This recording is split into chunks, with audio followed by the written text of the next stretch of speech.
Hey gorgeous, I'm Lauren Joyce, sex, love, and relationship coach for women and founder of The Magnetic Woman.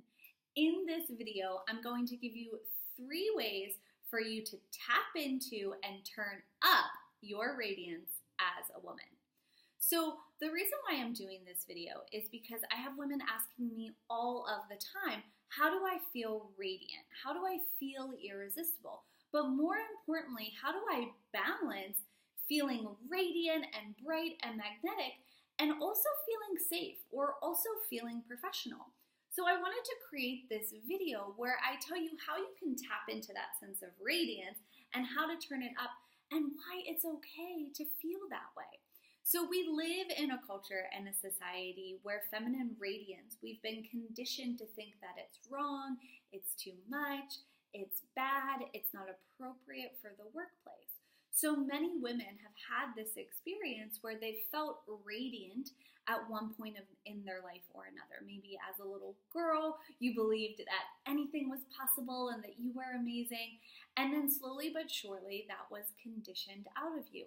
Or maybe in your 20s, you felt like you were leading the world, and then you started working. And again, in order to fit in or to be professional, this idea of being radiant and magnetic had to be laid to the wayside.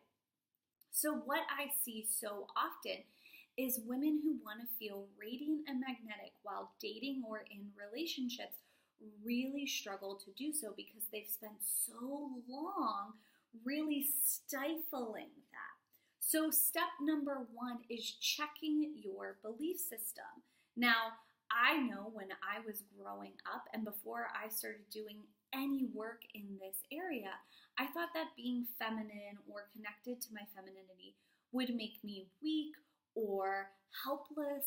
It was unattractive, and I really didn't see it as a sense of power.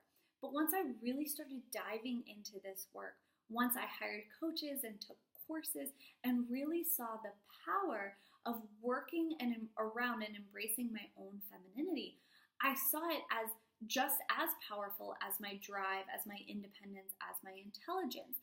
But I will say I came up against a lot of belief systems that it wasn't okay, that it would make me a slut, that I wouldn't be loved, that I wouldn't be liked by other women. So step number 1 to really learning to tap into your radiance is checking your belief systems. What beliefs or stories are you telling yourself that's blocking you from feeling radiant or irresistible or magnetic? Step number 2 is really filling your day and your life with pleasure. So pleasure is something, again, in our culture and society that we've been told isn't okay to experience. That amazing Puritan work ethic, right, where we must suffer, where we must prove our worth through hard work, is completely and utterly in contradiction to the feminine and what the feminine thrives on, which is pleasure. Let's face it, ladies, our bodies were built to experience pleasure. Yep, it's true. And there's no upper limit on pleasure, and it's not a zero-sum game. So if you're living a pleasurable life, that doesn't mean that I won't live one. And if I'm living one, that doesn't mean you won't live one. So in order to really connect to your femininity, which is the storehouse of our radiance, you have to be filling up that gas tank. This is one of my favorite analogies. If you were a gas tank and that masculine yang energy, that go, go, go, that fiery, get it done, problem-solving energy was empty to half a tank, and your femininity or yin energy, that flowy, watery connection to your creativity, to your intuition, to your sensuality and your sexuality, if that was half a tank to a full, most women are only ever filling their gas tank up halfway and driving on that 24/7, right? So you're not fueling the part of you that's going to take you into a full tank. So really incorporating pleasure throughout the day. So I always encourage my clients to make a list of things that bring that feeling of pleasure and bliss into their life. Something as small as eating a piece of dark chocolate to something outrageous like an all expenses paid trip to Europe. And keep that list on your phone. And then during the day, check in with yourself or even set reminders if you have to.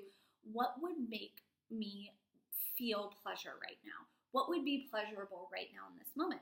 And if you're stuck or stumbling over what that would be, go to the list that you already have access to and pull something from that. Because pleasure is also what helps us connect to this feeling of radiance inside of ourselves as women. Now, step number 3, this is how to turn up the radiance, is really connecting to your sexual energy and doing different embodiment practices every single day. So what do I mean by this? Easiest thing to do is do dance breaks every day. Why? That puts you in your body. It floods your brain with oxytocin and dopamine, so you feel like you're having fun, and that actually will create a sense of radiance coming from you, like shining your light through. Doing other embodiment practices. One of my favorites is utilizing the jade egg, which if you don't know what that is, there's a video on my channel about that. You can check that out. And so doing practices that connect you to your power source, to your sexual energy, and help you learn how to move that energy through your body. That's like taking a dimmer switch on your radiance and turning it all the way up. Also, when you create embodiment practices, when you learn embodiment practices that connect you to your sexual energy, you also feel more in control of that dimmer switch. So when you go into a work meeting, maybe you do turn it down a little bit, but you don't have to turn it off completely. Other senses of embodiment practices can be self-pleasure. Now, self-pleasure can be sexual. It could also be just feeling a sense of self-love, right? Touching yourself with compassion, caressing yourself with a sense of love and adoration. So there's a variety of things to do. So again, the 3 steps are checking your belief systems around being radiant and being expressed in this world as a woman. Step number 2, making sure your day and life is full of pleasure. And step number 3 is doing regular and routine embodiment practices and connecting to your sexual energy. Now, if you want to know the 5 steps to become a magnetic woman right now, go ahead and look down in the info for this video, and you can click on that and instantly download my free gift where I outline the 5 ways to become a magnetic woman. Now, if you've enjoyed this video, make sure to like it, to leave me a comment, and to subscribe to my channel. That way you'll get instant notification anytime I upload a video. Thank you so much for taking the time out of your very busy day to join me for this video, and I'll see you next week.